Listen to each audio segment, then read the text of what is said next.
civile, les citoyens de tous bords, nous vous remercions pour ces gestes d'abord de compassion, mais également ces inquiétudes qui ont été exprimées. Vous rassurez qu'on va beaucoup mieux et nous le devons au personnel médical qui n'a cessé d'être à nos côtés depuis qu'on est venu à cette clinique, toutes spécialités confondues, et qui ont fait un travail extraordinaire pour nous permettre de nous adresser à vous aujourd'hui. Parce que il y a 3 ou 4 jours avant, nous n'aurions pas pu nous adresser à vous dans ces conditions. Ce qui s'est passé s'est passé au vu et au su de tout le monde. Il ne s'agit ni plus ni moins d'une tentative d'assassinat, sinon d'assassinat, au moins d'attentat contre mon intégrité physique.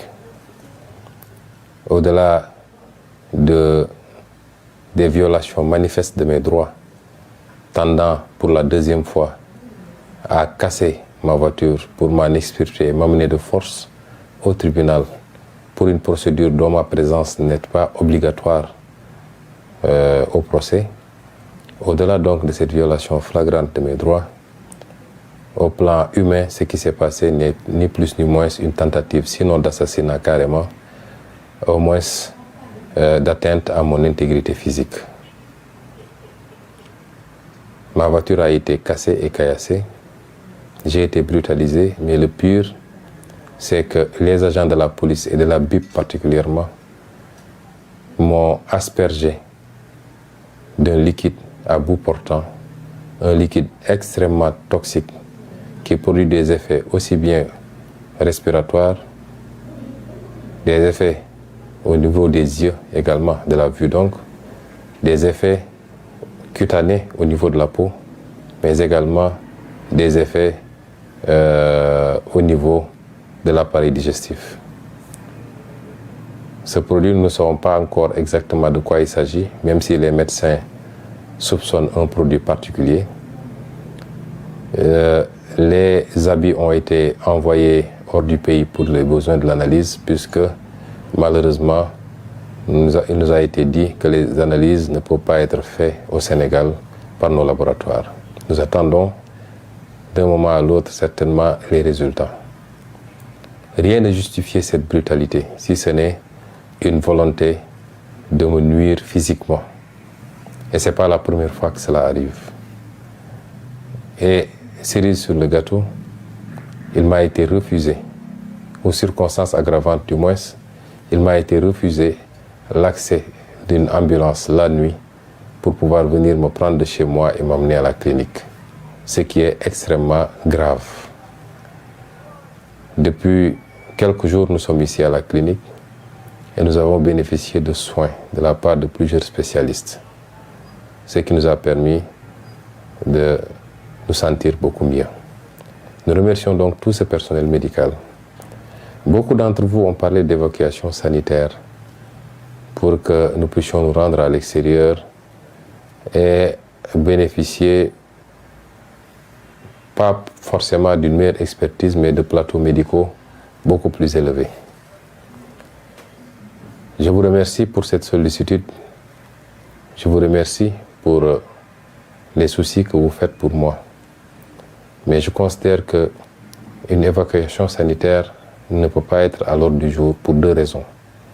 La première, c'est que nous faisons confiance au personnel médical sénégalais qui est très compétent et qui est en train de faire un travail.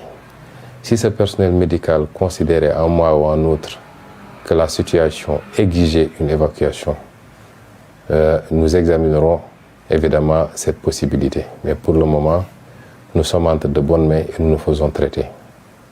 La deuxième raison est d'ordre politique. Chers compatriotes, le combat se déroule ici au Sénégal.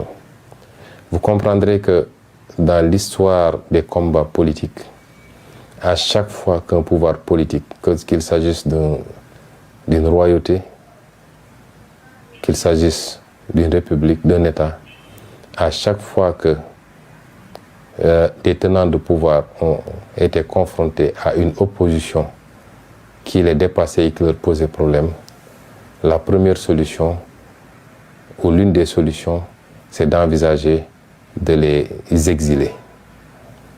Des prophètes ont été exilés, de grands saints ont été exilés, des résistants ont été exilés, parce que c'est la meilleure manière de couper le lien, momentanément en tout cas, entre la figure de proue d'un mouvement et le reste du mouvement. Et nous ne donnerons pas à Macky Sall cette opportunité. Et je voudrais dire à tout le monde qu'une fois sortis du territoire, ils peuvent avoir des instruments juridiques pour rendre mon retour beaucoup plus complexe et beaucoup plus difficile. Le combat se passe au Sénégal. Et il se passera, il se déroulera, il s'organisera en parfaite symbiose entre tous ces combattants, que ce soit ceux qui sont au niveau du top management, dont moi-même, ou alors ceux qui sont à la base et qui mènent le combat, de tous les citoyens sénégalais, de tous les patriotes. Et cela transcende les partis politiques, ça transcende les mouvements. C'est aujourd'hui un combat pour l'avenir de ce pays. C'est un combat pour la survie de notre patrie.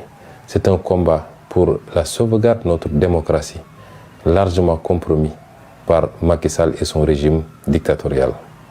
Et c'est pourquoi je resterai ici, au Sénégal. Et je continuerai le combat à vos côtés. Je voudrais simplement dire que la stratégie de la terreur de Macky Sall ne passera pas. De mars 2021 maintenant, énormément de gens sont tombés sous les balles de la police et des milices privées de Macky Sall. Aujourd'hui encore, à Bignona, dans le sud du pays, un jeune garçon a été fortement abattu d'une balle à la tête par les forces de défense et de sécurité. Je voudrais interpeller la communauté internationale que ces agissements constituent, in fine, des crimes contre l'humanité et que tôt ou tard, Macky Sall devra rendre compte, soit devant une juridiction nationale ou auprès des juridictions internationales, de ces crimes qui ne peuvent en aucun cas être impunis et qui ne sont justifiés que par son désir de faire coûte que coûte un troisième mandat et d'éliminer des adversaires politiques dont moi-même, Ousmane Sonko, considéré comme son principal opposant. Ce qui s'est passé est très grave et j'ai dit à Macky Sall de prendre sous toutes ses dispositions s'il est prêt à attenter à ma vie, parce qu'à chaque fois, je lui opposerai la même résistance à chaque fois qu'il voudra violer mes droits les plus élémentaires et à chaque fois qu'il voudra procéder à une brutalité policière pour m'imposer soit un circuit, une trajectoire à suivre ou alors m'enfermer chez moi. Et c'est pourquoi j'en appelle à tout le monde, à tout le peuple sénégalais. Et j'en appelle également à tous les partenaires du Sénégal. Parce que ce qui se passe au Sénégal nous amènera forcément vers des lendemains très incertains. Nous ne reculerons pas. Nous mènerons la bataille jusqu'au bout. Coûte ce que ça devra coûter, mais nous n'accepterons pas que Macky Sall et son petit groupuscule, extrêmement minorisé au Sénégal, nous imposent leur dictat.